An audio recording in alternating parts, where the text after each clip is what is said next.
Halo co-friends, sekarang kita akan bahas soal kimia tentang pergeseran kesetimbangan. Pertama, di soal terdapat kesalahan tanda dari panah reaksi yang seharusnya adalah tanda panah bolak-balik seperti reaksi berikut. Sebelum kita ke soalnya, kita lihat terlebih dahulu asas Le Chatelier tentang pergeseran kesetimbangan. Untuk yang pertama, ada perubahan konsentrasi dengan fasa yang berpengaruh adalah aqueous dan gas. Jika konsentrasi suatu zat ditambah, kesetimbangan bergeser dari arah zat yang ditambah. Sebaliknya, jika konsentrasi suatu zat dikurangi, maka kesetimbangan bergeser ke arah zat yang dikurangi tersebut. Dan juga, jika yang ditambahkan memiliki fasa liquid atau solid, kesetimbangan tidak akan bergeser. Lalu yang kedua, ada perubahan tekanan dan volume, dengan fasa yang berpengaruh adalah aqueous dan gas.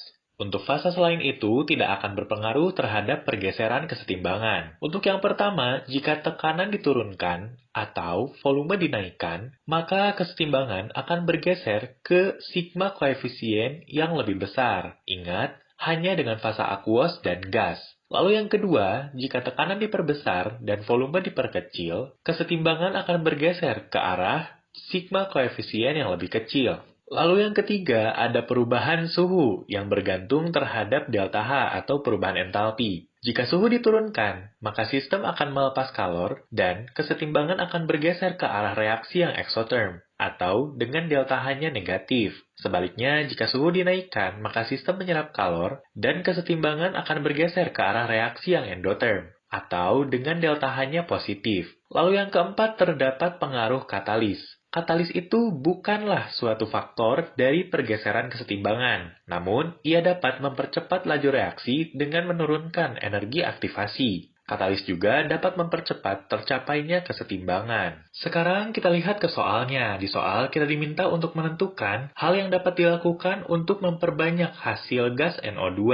Atau kita diminta untuk menentukan hal yang dapat dilakukan untuk membuat reaksinya bergeser ke kanan. Kita lihat reaksinya sebagai berikut dengan delta H-nya negatif. Maka reaksinya adalah reaksi exotherm. Kita eliminasi dulu jawaban di soal yang pertama yang A, yaitu pemberian katalis tidak mempengaruhi dari pergeseran kesetimbangan, sehingga yang A sudah salah. Lalu kita lihat asas Le Chatelier memberikan kesimpulan sebagai berikut.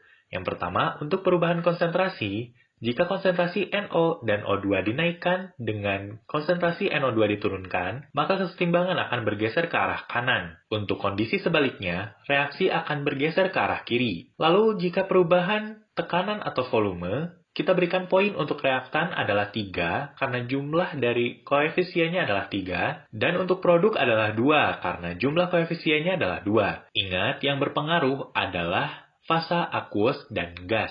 Sehingga jika tekanan dinaikkan dan volume diturunkan, reaksi akan bergeser ke arah kanan. Untuk keadaan sebaliknya, reaksi akan bergeser ke arah kiri. Lalu yang terakhir ada perubahan suhu. Dengan reaksi yang diberikan adalah reaksi exotherm. Maka jika suhu diturunkan, maka reaksi akan bergeser ke kanan. Dan jika suhu dinaikkan, maka reaksi akan bergeser ke kiri. Sehingga dari pilihan B, C, D, dan E yang benar adalah B, sesuai analisis kita tadi. Sekian pembahasan kali ini, sampai jumpa di soal berikutnya.